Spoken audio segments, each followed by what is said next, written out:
Rigida, arte, tá bom? Fantásticas. Atos capítulo 2, eu vou lendo do versículo 1 até o versículo 13. Apenas esses 13 versículos para tomarmos como base na nossa meditação nessa noite. Diz assim o texto: cumprindo-se o dia de Pentecostes, estavam todos reunidos no mesmo lugar. E de repente veio do céu um som, como de um vento veemente e impetuoso, e encheu toda a casa em que estavam assentados. E foram vistas por eles línguas repartidas, como que de fogo, as quais pousaram sobre cada um deles. E todos foram cheios do Espírito Santo e começaram a falar em outras línguas, conforme o Espírito Santo lhes concedia que falassem. E em Jerusalém estavam habitando judeus, varões religiosos de todas as nações que estavam debaixo do céu. Correndo aquela voz, ajuntou-se uma multidão e estava confusa, porque cada um os ouvia falar na sua própria língua. E todos pasmavam e se maravilhavam, dizendo uns aos outros: pois quê? Não são galileus todos esses homens que estou falando? Como, pois, os ouvimos, cada um na nossa própria língua em que somos nascidos?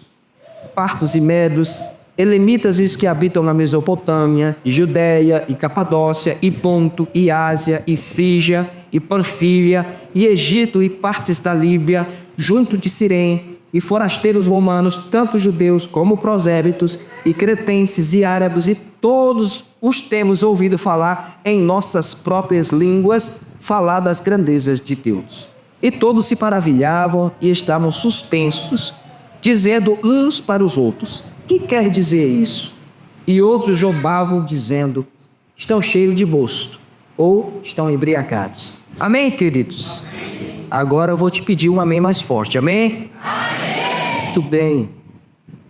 Jesus ressuscita, fica 40 dias com seus discípulos aqui, aparece para muitas pessoas, inclusive para os apóstolos, a fim de encorajá-los, fazer-lhes promessas, recomendações, orientações, instruções a respeito da missão que cada um deles deveria desempenhar a partir de então, como eles deveriam receber o Espírito Santo, o que eles deveriam fazer até que do alto o Espírito Santo descesse de uma forma completa sobre todos. Jesus é assunto ao céu, sobe aos céus, os discípulos ficaram se reunidos em um cenáculo, que é um segundo andar de uma casa, a fim de esperar a promessa do Espírito Santo. E nesse tempo, eles pelas escrituras sagradas, lendo o livro de Salmos, e em constante oração, entenderam que Judas deveria ser substituído, porque Judas apartou-se da sua missão, desistindo da sua missão. E a Bíblia nos mostra que os discípulos tinham o Espírito Santo. Aliás, eles já tinham o Espírito Santo. Não é que a Bíblia fala que quando Jesus ressuscita, está no meio deles e assopra sobre eles o Espírito Santo. Não é que eles não tinham ainda, eles já tinham o Espírito Santo. Eles esperariam então a manifestação completa de uma forma extraordinária e visível, que era o cumprimento do capítulo 2, versículo 18 do livro de Joel. Que no fim dos dias o meu Espírito se derramaria sobre toda a carne, os velhos profetizarão, os jovens terão sonhos, as jovens terão visões e toda a carne será cheia do Espírito Santo. Ele estava esperando essa promessa, mas ele já tinha o Espírito Santo. Ana era uma viúva que estava constantemente no templo. A Bíblia diz que ela era cheia do Espírito Santo. Simeão, que tomou Jesus nos braços, era um homem cheio do Espírito Santo, e tantos outros que a Bíblia fala que eram cheios do Espírito Santo. Os discípulos também já eram cheios do Espírito Santo, porém, eles ainda não tinham visto a manifestação de uma forma mais completa e poderosa. Aí os discípulos receberiam então essa capacitação extraordinária para desenvolver a missão dada por Jesus. Ele não sabia o dia, não sabia a hora, e nem como seria isso. Mas eles ficaram reunidos, e aí a Bíblia diz que 10 dias depois que Jesus sobe ao céu, eles estavam reunidos e se cumpre a promessa no dia de Pentecostes. Os judeus, eles tinham 3 grandes festas, aliás, muitas festas, mas as 3 principais eram a festa dos tabernáculos, ou festa das cabanas, a festa da Páscoa e a festa do Pentecostes. A lei determinava para todos os judeus que morassem em Jerusalém ou fora de Jerusalém ou fora dos termos de Israel, se ele morasse em qualquer parte do mundo, que eles deveriam estar em Jerusalém pelo menos uma vez por ano, em uma dessas 3 festas principais, para celebrar uma dessas festas. E a festa do Pentecostes, ela durava uma semana. E esse dia de Pentecostes era o último dia da festa, era 50 dias depois da Páscoa. E aí a cidade estava abarrotada de gente, como de costume. Esses dias eram muito cheios de gente, porque vinham de todos os lugares para a festa. E a Bíblia diz que eles estavam todos reunidos no mesmo lugar, estavam assentados, igual vocês estão assentados aqui hoje à noite. E de repente veio do céu um som, foi um vento, foi um som parecido como de um vento. No som como de um vento, um pneu, um vento, que simboliza espírito. Assopra, a Bíblia diz que quando o homem era um barro, Deus assopra sobre ele o espírito.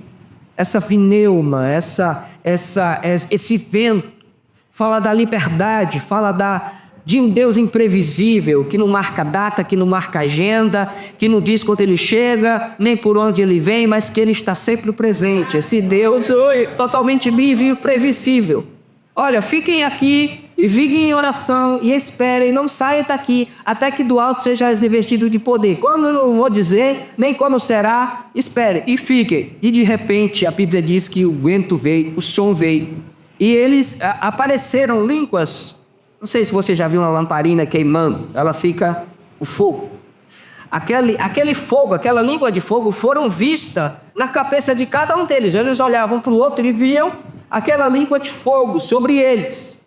E fogo fala de poder, tem a ver com poder. Fogo tem a ver com limpeza e purificação, perdão de pecados. Isso é uma manifestação física para mostrar-lhes que o que estava acontecendo era real, era verdadeiro, não era uma embriaguez dele. Foi permitido que eles vissem línguas de fogo para perceberem que realmente era o Espírito Santo. Aquilo que foi profetizado, que era esperado por todos eles, eles estavam sendo os privilegiados, que iriam experimentar esta manifestação gloriosa. Então Deus permitiu que viesse o som e também que vissem sobre a cabeça deles línguas de fogo. E a Bíblia diz que todos ficaram cheios do Espírito Santo. Apóstolos, mulheres, homens, todos que estavam ali. Eles começaram a falar em outras línguas. E essas outras línguas era a prova, era a evidência, era o idioma de que eles não estavam falando deles mesmos. Eu sei que os nossos irmãos presbiterianos e os batistas, eles entendem que essas línguas aqui eram apenas aquelas línguas das quais as cidades, são mais que 16 cidades, nações que eles citam aqui.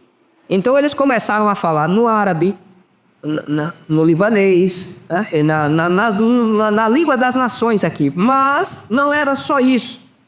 Os estrangeiros que estavam ali começaram a ouvir aqueles galileus falando na língua do nascimento deles, porque eles estavam falando da língua do nascimento deles. No entanto, nas outras manifestações, por exemplo, como lá em Samaria, não tinha outras nações lá, e eles falaram em outras línguas.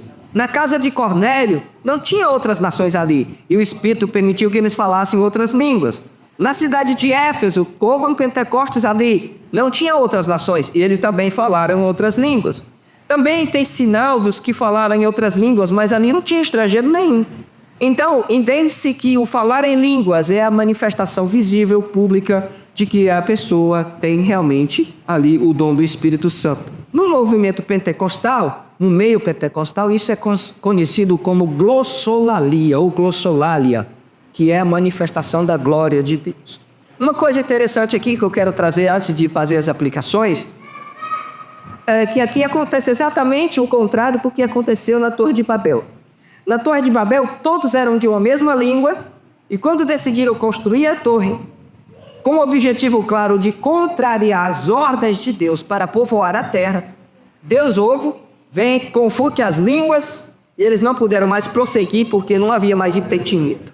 Aqui é justamente ao contrário. No Pentecostes, através da manifestação do Espírito Santo, tinha várias línguas e um Espírito só faz com que aqueles homens falem em várias línguas, em outras línguas, e agora eles estão unidos em um só povo, crendo na mesma coisa e seguindo ao mesmo Senhor. E Deus estava aqui revertendo a confusão das línguas que houve lá na Torre de Babel. Enquanto lá tinha uma língua só e Deus confunde e torna várias, Aqui tinha várias línguas de Deus através do Espírito, une todos em torno de um objetivo só.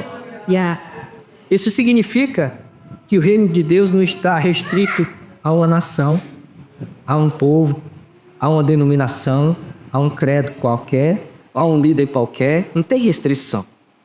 O Espírito é livre, ele atua onde ele quer, assopra onde ele quer, assopra onde a religião não quer, ele vai lá e assopra.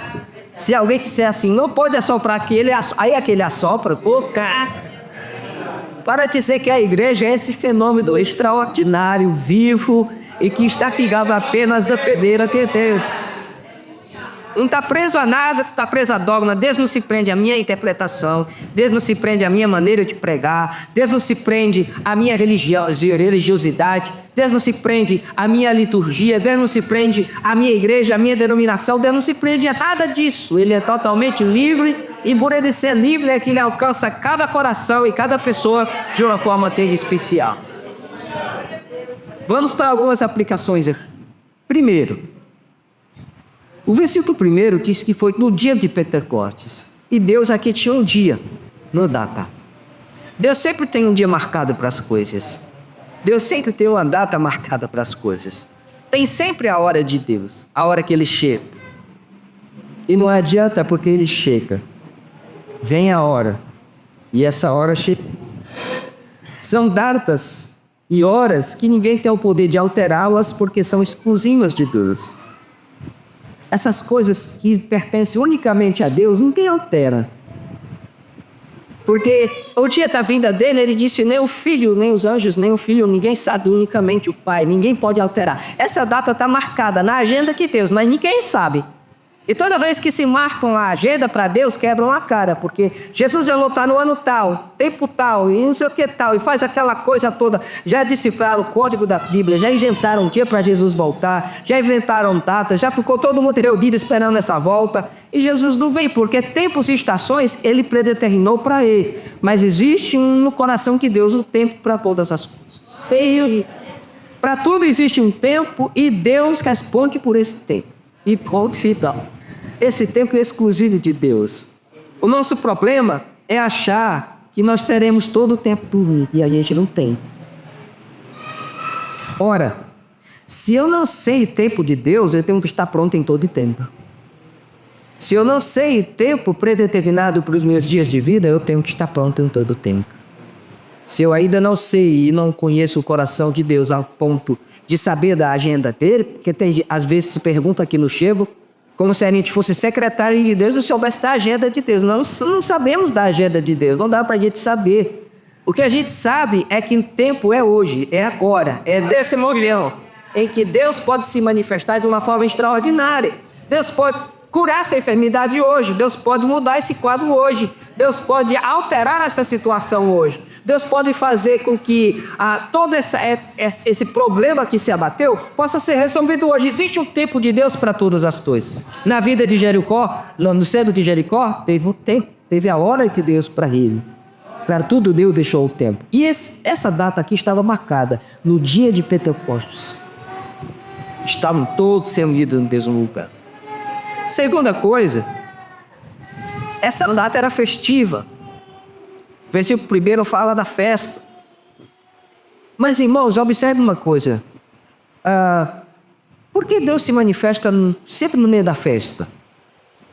Por que o primeiro milagre que ele fez foi uma festa de casamento, fazendo vinho bom para todo mundo beber? É um negócio que até hoje os religiosos não sabem explicar e tentam dizer que aquele vinho não era alcoólico. Não sei se Jesus fez um vinho alcoólico, não sei. Só sei que o mestre Sala disse, esse aqui foi o melhor que eu ainda provei.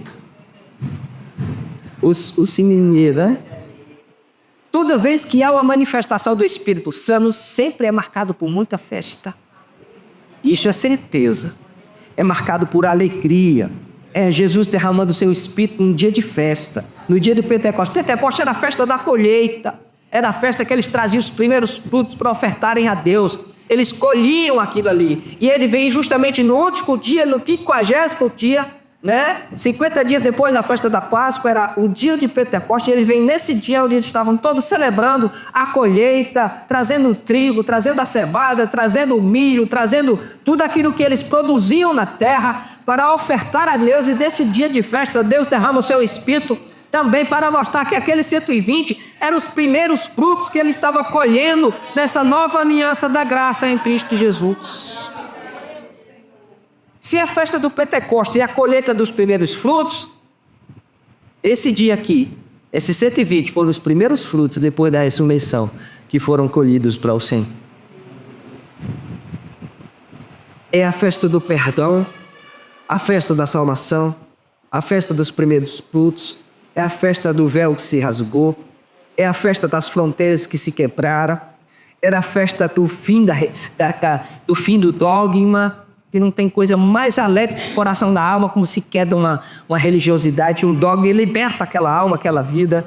Era a festa da boa nova, estando disponível a todos os homens. Essa era a festa do Pentecostes. A terceira coisa, que está aqui também o versículo 1, é que diz que onde o Espírito se derrama, tem unidade. Que é o versículo 1? Dá para colocar aí, por favor? O que diz no versículo 1? Cumprindo-se o dia de Pentecostes, estavam todos reunidos no mesmo lugar. Todos. Isso significa que o Espírito se derrama onde tem unidade, onde tem harmonia. O Espírito se derrama onde tem unidade. Estavam todos reunidos no mesmo lugar. O Espírito nunca se derrama onde há discrepância, onde há conflitos, onde há pelejas, onde há discordância, onde há desunião, onde a dignidade humana não é promovida. O Espírito não se derrama onde existe isso. O Espírito se derrama onde todos estão no mesmo lugar, no mesmo pensamento, no mesmo propósito, com o mesmo objetivo, em unidade, em reverência, em adoração a Deus. Ali há a manifestação pessoal. Isso aí, ó.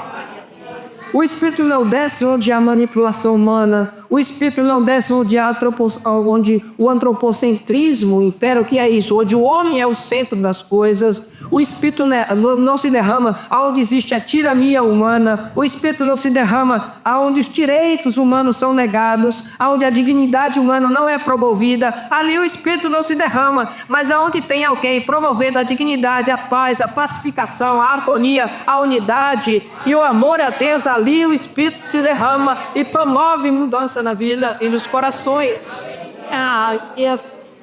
O Espírito se derrama onde há um propósito, onde há um só Deus sendo adorado, onde há um só batismo sendo pregado, onde há uma só fé sendo evidenciada, onde o Evangelho é verdadeiramente vivido, encarnado, ali o Espírito se manifesta. E essa é a diferença, porque às vezes existem tantos movimentos e pouca manifestação do Espírito. Existe tanta gritaria e pouca unção. Existe tantos falatórios e pouco Evangelho. É porque o Espírito ele não se derrama aonde o homem quer se sobressair além de Deus. O Espírito se derrama aonde o nome do Senhor é erguido e é levantado acima de todas as coisas. Ao versículo 2 fala que foi de repente. De repente. É que mostra que não é uma produção humana, também não é um planejamento humano. É uma ordem e é uma intervenção divina. Se isso aqui faz parte da soberania de Deus, é uma prerrogativa de Deus, é a vontade de Deus, é o poder de Deus. De repente veio do céu. Engraçado, irmãos, que avivamento e manifestação de Deus nunca é fabricado aqui. Ela vem do trono de Deus para a terra. Glória.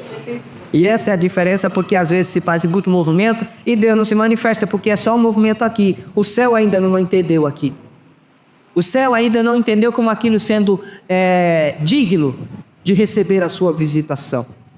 E aí não se programa essas manifestações de Deus, festas.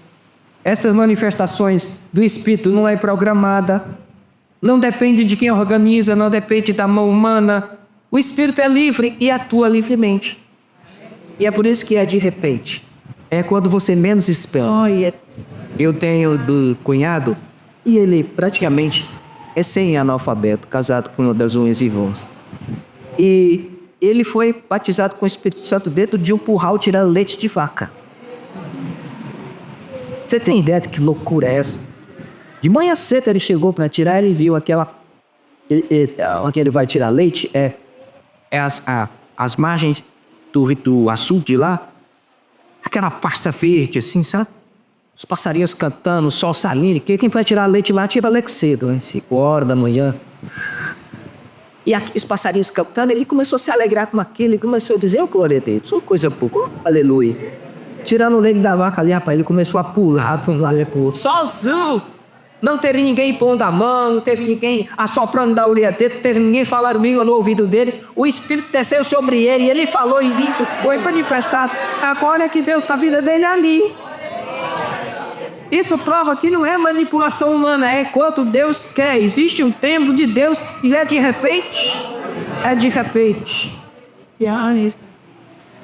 E aqui diz que é conforme o Espírito lhes concedia que falassem. Não é uma coisa que se pode fabricar. Não é uma coisa que se pode provocar. Se for concedido pelo Espírito Santo, está além da vontade humana. Se for concedida ou concebida pela vontade humana, aí não tem a ver com o Espírito Santo. Uma coisa não combina com a outra. Não é uma coisa aprendida e nem ensinada. É de repente e é uma intervenção de Deus. Quinta coisa, diz aqui que todos foram cheios. Está no versículo 4, não é, Natasha? Todos foram cheios.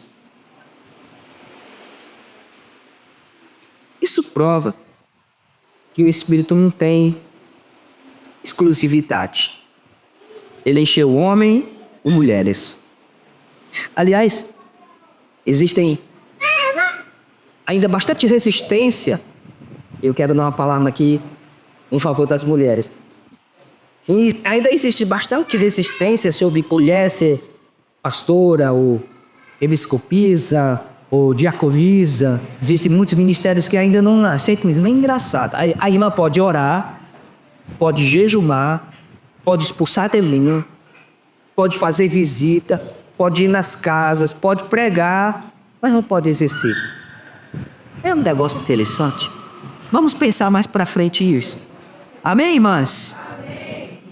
Eu tenho certeza que tem mulheres por aí que daria de cacete aí em vários pastores. Todos foram cheios, e o Espírito veio sobre todos, não é sobre um grupo de privilegiados, não é sobre só os dizimistas, não é só sobre os bonitões que ofertaram, não. O Espírito sempre se derrama, sabe aonde? No meio do povo, irmão. No meio do povo. Você pode ver, o Espírito sempre se derrama no meio do povo. Quase sempre começa no meio do povo. Eles eram galileus, eles eram gente simples, pescadores, agricultores. Quem sabe falando pro mod, pro quê? Falando essas coisas ainda, sem ter esse entendimento da língua, mas o Espírito se derramou sobre eles. Isso aqui é uma coisa rara, é muito raro a gente ver o Espírito se derramando ou acontecendo manifestações no meio dos teólogos, dos eruditos, dos doutores da lei. Os doutores da lei, Jesus nasceu em Belém, vieram 3 magos lá do Oriente, em cima de mulas, andaram dias e dias, guiados por uma estrela, procurando Jesus, os caras ali, com a lei toda à disposição deles, nem imaginavam Jesus nascendo agora, entendeu? Se manifestar dali, eles nem perceberam. É isso que acontece às vezes hoje, o Espírito, em grandes catedrais e grandes homens, que essa coisa de grande homem que Deus não combina. Porque se for grande, ele não é sêmio. Se ele for sêmio, ele não é grande. Então, grande é só Jesus, né? Não existe grande servo de Deus. Ele é servo de Deus. Eu nunca vi Paulo dizendo, eu, Paulo, apóstolo, grande servo de Deus. Não, eu, Paulo, apóstolo, servo do Senhor Jesus Cristo. Eu, Tiago, servo de Jesus Cristo. Eu, João, servo de Jesus Cristo. Todos aqueles que estavam ali no Pentecostes, tudo era servo. Até grande. Porque o grande é só Jesus. O grande é só o Senhor. Então aqui, a gente não vê Ainda hoje a gente vai ver a manifestação do Espírito no meio desses eruditos, dos doutores. É sempre no meio de gente simples, que não tem muita oportunidade, que não faz parte da elite, que não é notado, às vezes nem é percebido, mas tem o coração aberto, tem a mente descomplicada, tem uma comunhão profunda com Deus, uma pacificação. Você vai conversar com ele tem sempre uma palavra boa para te dar, tem sempre uma oração para te oferecer, ele tem sempre alguma coisa para te ofertar, ele tem sempre um sorriso para te dar. Essa gente é essa que abriga no coração o Espírito Santo de Deus. E é por isso que ele se derramou sobre todos. Sexta coisa, também está no versículo 4. Ser cheio do Espírito Santo é ser tomado por Espírito Santo. Significa que as suas ações, a sua vida, as suas emoções, as suas decisões são guiadas pelo Espírito Santo. O contrário não é verdade. Ser cheio de ódio, de ira, de raiva, de rancor, de indiferença, de maledicência, ser cheio de si mesmo, ou qualquer outro sentimento contrário a Deus, não pode alguém assim ser cheio do Espírito Santo.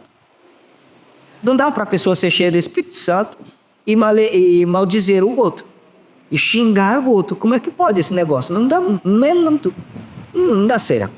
Não, eu sou cheio do Espírito Santo, falo em línguas, mas a primeira oportunidade é do rasteira no outro. Como assim?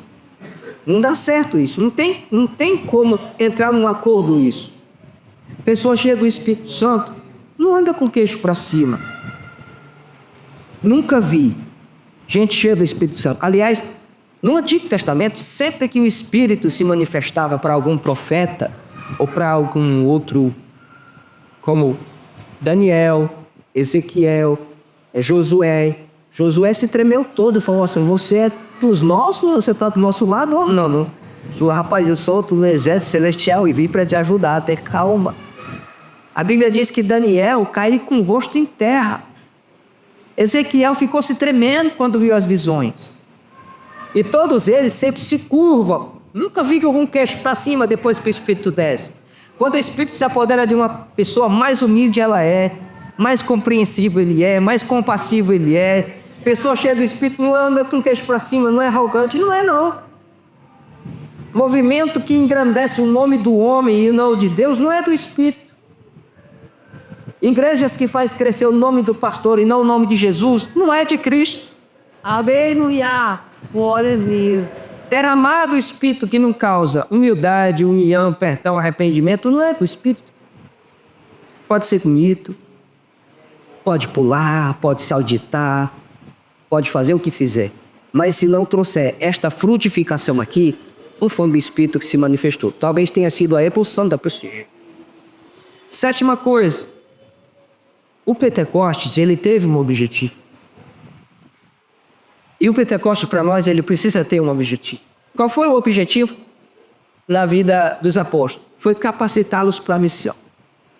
Os discípulos ali, eles iriam enfrentar tantas coisas, tantos problemas e tantas dificuldades pela frente, que sem essa capacitação do Espírito Santo, eles não suportariam. É tanto que Deus diz: não saiam daqui até que vocês sejam revestidos.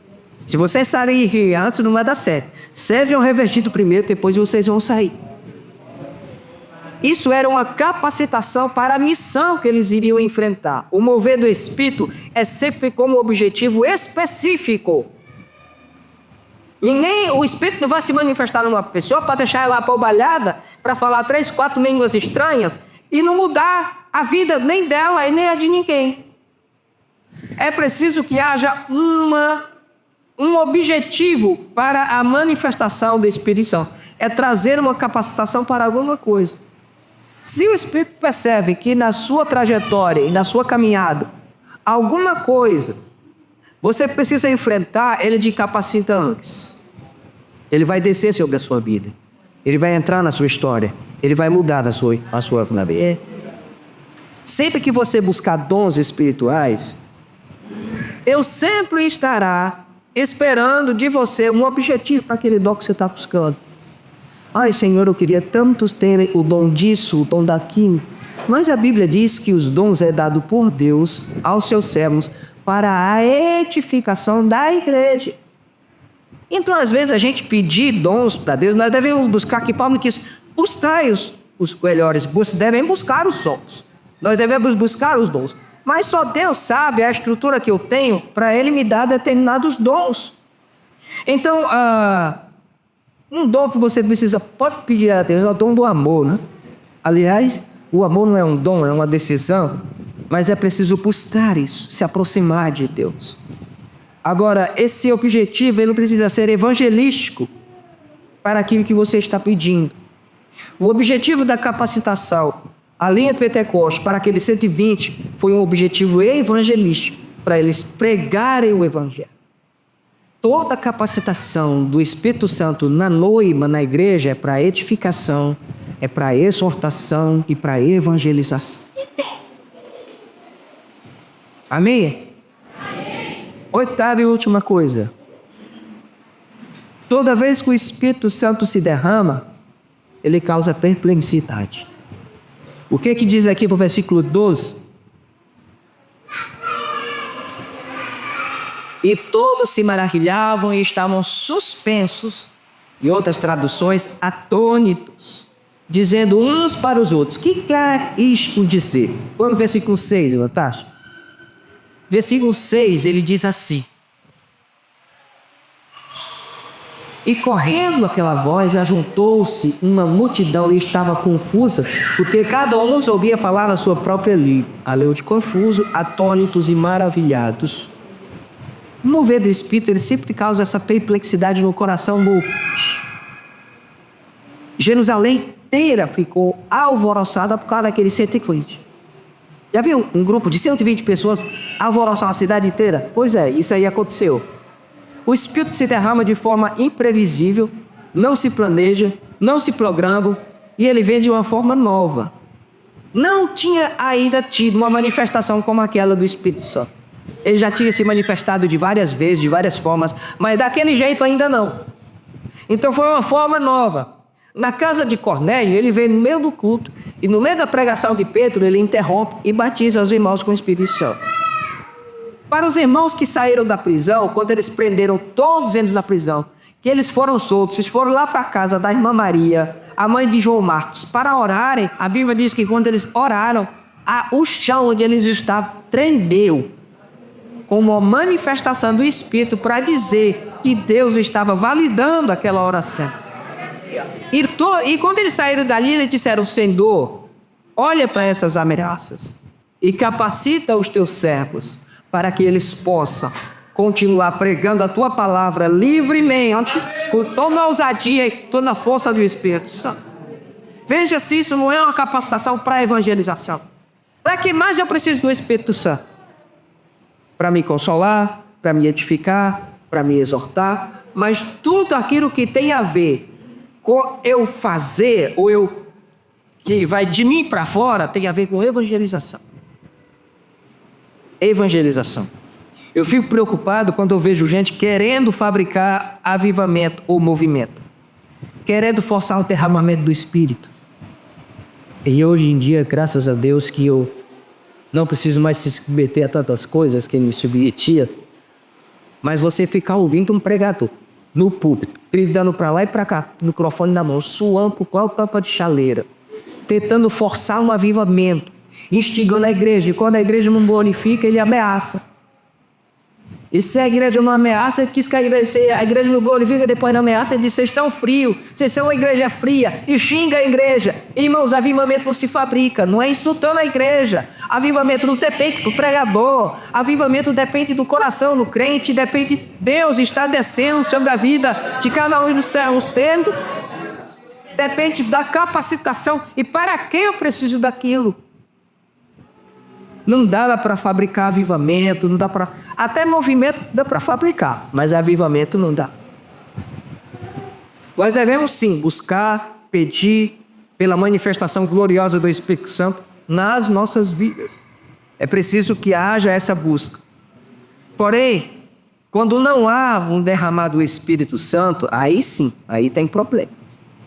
E quando o Espírito você derrama, problema se derrama. Quando existe uma tentativa humana de fabricar o derramamento do Espírito, aí existe o problema. Porque é aquela coisa, se o Espírito não se derrama e eu estou forçando o derramamento, então o Espírito já se ausenta, ali já é o Deus posto. E Jesus disse, sem mim nada podeis fazer. Não dá para fabricar essas coisas. Antes de nós irmos para casa, eu quero deixar 3 coisas no seu coração para você não esquecer. Primeira coisa, Deus derramou o seu Espírito quando todos estavam orando. Deus gosta de responder coração. Amém? Então, meça esforços para buscar a Deus, a presença de Deus. Deus responde oração. Você diz, pastor, mas será lá na minha casa simples, lá onde eu moro, talvez ele nem sabe, Deus sabe de tudo, sabe onde você mora, a hora que seu olho fecha, a hora que ele abre. Deus sabe de tudo, conhece tudo sobre a sua vida. Se você buscá-lo, não existe nada que é oração. E a presença de Deus não pode fazer da porta. Deus ama responder oração. Deus ama quando tem o crédito de joelho buscando a sua presença. Deus ama recolher e mandar o anjo colher as tuas lágrimas. Deus ama responder a oração. O Espírito se derramou quando todos estavam em oração. A igreja de oração, ela fica imbatível. A igreja de oração, o demônio desaparece. A igreja de oração, a confusão vai embora. A igreja de oração, o antropocentrismo vai embora. Não é mais o homem que se sobressai, é o Espírito Santo que se manifesta e que realiza as obras daquela congregação.